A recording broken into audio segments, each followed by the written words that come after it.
I want to talk about tonight is the personal blind spot that I had. And my blind spot was that I didn't think that I could cope. But in actual fact, I could.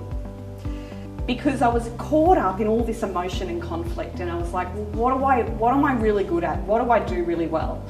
What I do really well is I make lists, and I have tasks, and I do things just one by one. It gives me structure, it gives me comfort. I know what needs to come next. So I needed to pull back on my strength and work out what it was that I could do next. Look at self-value. What is it that we really bring to the table for ourselves? What is our strength? What are some of the boundaries that we're being defined by, and what boundaries can we put in place? And what is our self-talk around all of that? So my point here is it doesn't really matter if you're an introvert or an extrovert, or whether you think you're shy when you walk in a room, or you find it difficult to walk through the door. You have a strength. There is something in this list, there is something in this list, and there's something in here that is your strength and your personal value that you bring. You bring it when you have a problem, you bring it when you have success.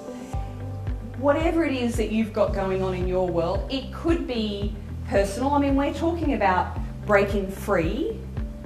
Whatever it is that you're here tonight to break free from, and there might be something specific, it might be a bit more general. What brick wall, what is your boundary that you have around you? And is that boundary something you've created? To just say you can't do that?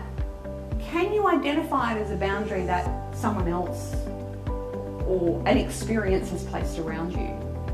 When you can identify either of those things, then you can start moving past your boundary. But until you identify where it's come from, it's really difficult to remove it. The point of these sessions is to get you to identify where you are and where you want to be. By getting that distinction, it is very easy to determine what needs to shift.